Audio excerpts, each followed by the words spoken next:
Thank you. Hello, good morning everyone. So I'm Irni from University Technology Mara. Today I would like to present my paper with my co-author Corina from Lancaster University on the topic of an exploration of Bitcoin mining practices focusing on miners' trust, challenges and motivations. So, Bitcoin is a cryptocurrency which, unlike fiat currency, it created through a process called mining. This process is conducted on blockchain technology by a distributed network miners who both collaborate and compete with each other to solve algorithm problems for validating Bitcoin transaction between anonymous parties. Mining is also called as trustless because it does not require any third party to verify transactions depending only on the consensus among miners. Mining also occurs in the absence of any central authority regarding regulating it. It is decentralized as well as transparent, as any validation transaction is recorded on public ledger and cannot be longer modified.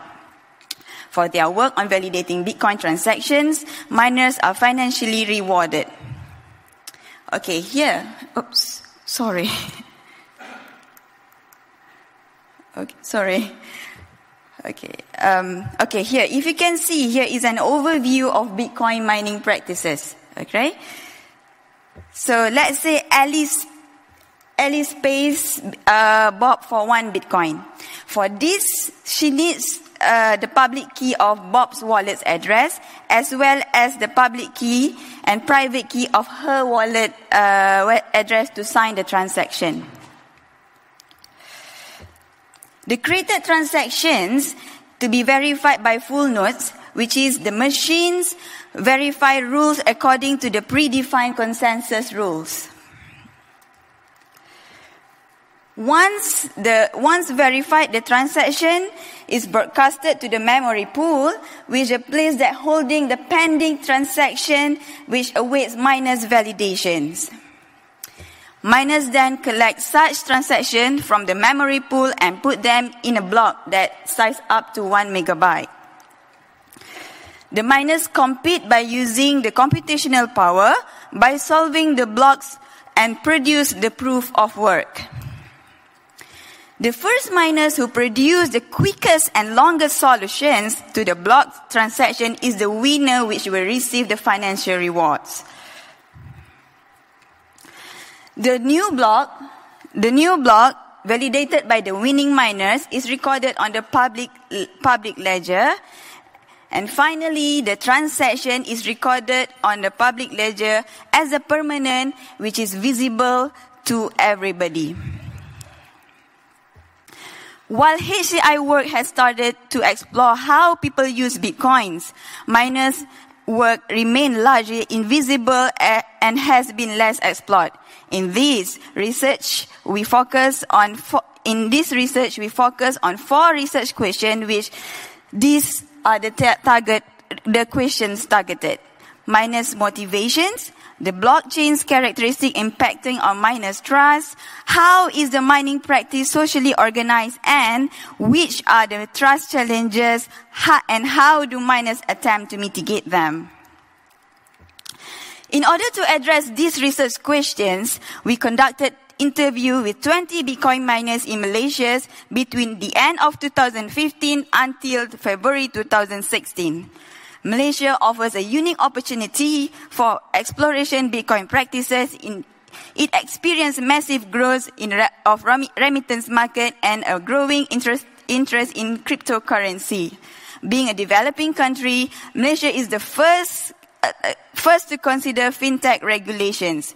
We asked about participants' motives for mining, their perceived benefit and challenges, and in particular trust issues. We also explored their perception and risk of mitigating strategies. Based on interviews, we have highlighted several important findings. First is the motivation of miners. Almost half participants mentioned that they mine because of financial rewards that could earn from mining. People also enjoy the limited regulation regarding the taxation of such rewards. For few others, the motivation to mine relates to the curiosity towards the technology and desire experimenting Bitcoin mining. Findings also reveal the blockchain hindering miners' trust. First, one such factor supporting miners' trust includes the decentralized and transparent qualities for mining protocols. These are valued by participants in terms of security. Mining protocol uses cryptographic hashing algorithm to ensure that Bitcoin transaction is not fake. This supports miners' trust. In addition, all miners working on the same blockchain transparently to compete with each other. Second, mining practice is mostly unregulated and not considered illegal.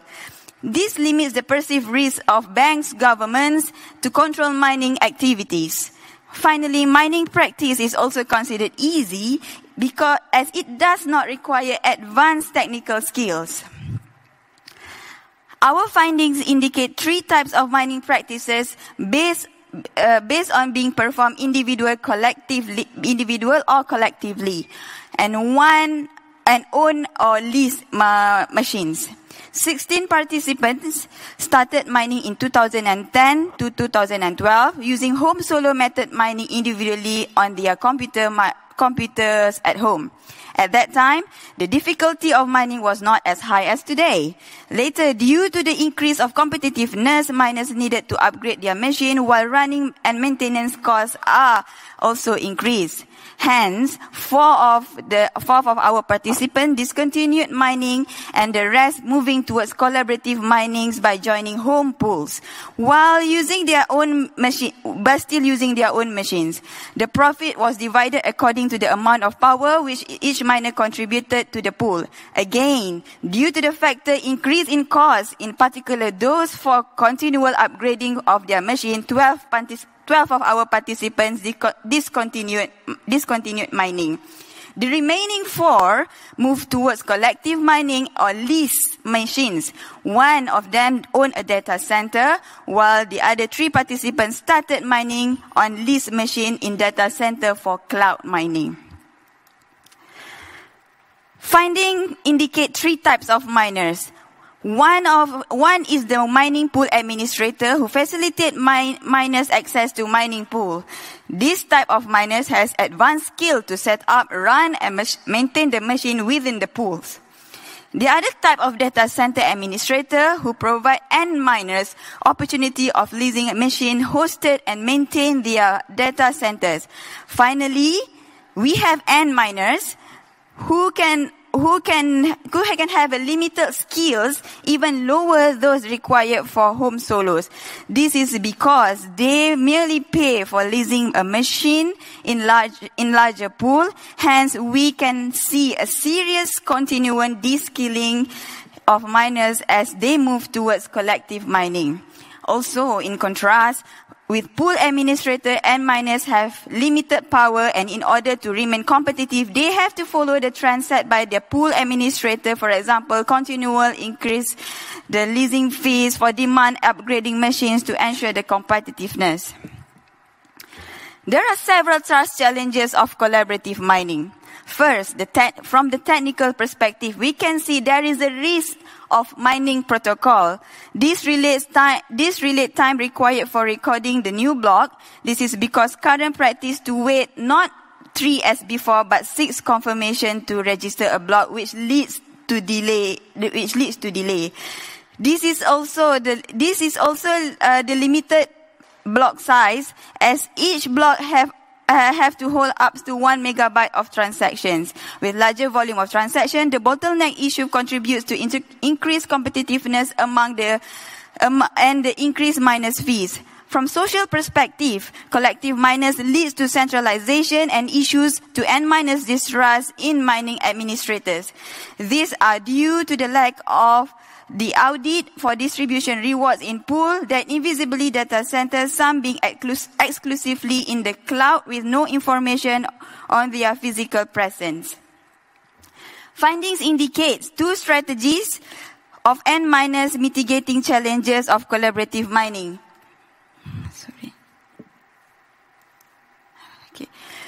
First is choosing a reputable pool so that most of the participants join 3 to 4 largest mining pool, major pool.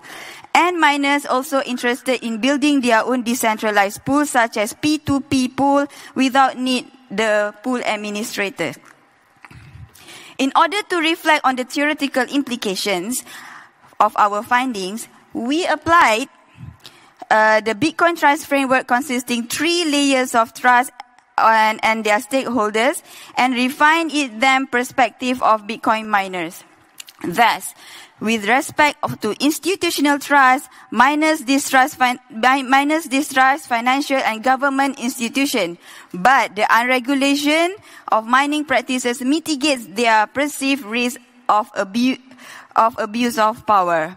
With respect to social trust, outcomes suggest that the main challenge is not among the N miners due to the mining protocol, but between the N miners and the dishonest pools, also the data center administrator. This is the most problematic layers of trust. Our findings also indicate that the purposeful design, decentralization, unregulation features strengthen the miners' technological trust in blockchain, and this is the least problematic layers of trust. Despite decentralization being a key principle of blockchain, findings showed a strong tendency toward the centralization of mining practices. This paradox points to the need for solution to minimize the monopoly of power such large pools can acquire. While unregulation as another key principle blockchain is valued, it raises challenges with respect to dishonest administrators. Our design implication aim to address both of these concerns. Finally, in order to address the concern, to address the risk of the decentralization of mining, we can think of authoring tools for supporting N miners' development of decentralized pool with no central administrators. To address the social trust challenges of dishonest administrators, we can imagine a new tool for monitoring hash power and reward for distribution in data center and mining pools, as well as decentralized tool for tracking data centers, authorization, and reputation. We can think of developing fully decentralized pool with no central administrators. All right, thank you.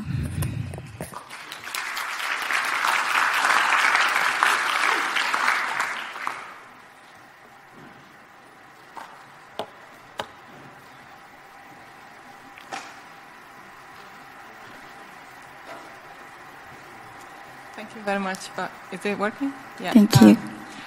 Yeah, brilliant work. Thank you very much. So I have a question regarding other kinds of blockchains. And it seems that there is a difference between, well, I'm always concerned that people mislead blockchain for Bitcoin blockchain. And there are different ways of operating. Other blockchains have different ways of operating. I wonder if you have thought about other blockchains as well, or for instance, Hyperledger that tries to sort out the other layers of trust. All right. Okay, thank you. Bitcoin is the pioneer for blockchain because blockchain is created by Satoshi Nakamoto for Bitcoin cryptocurrency. But today, blockchain has moved beyond Bitcoin. It's more than Bitcoin. So in this research, we are focusing on Bitcoin mining. So we interviewed the Bitcoin miners.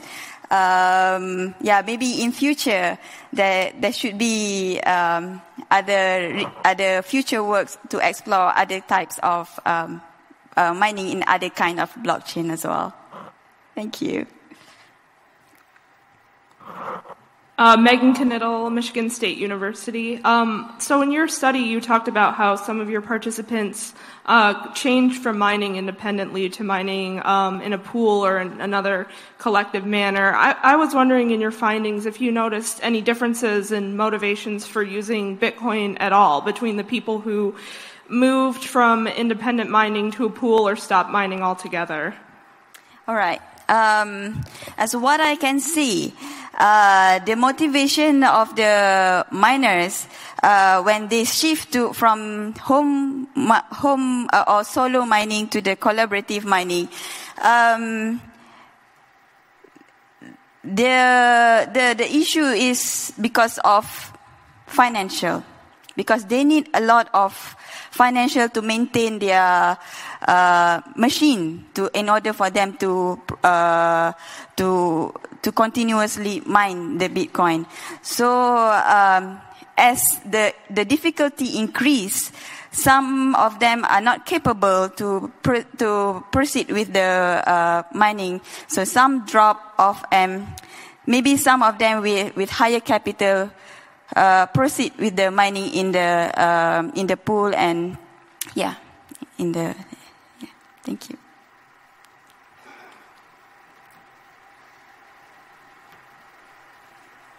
And I do have a question myself as well.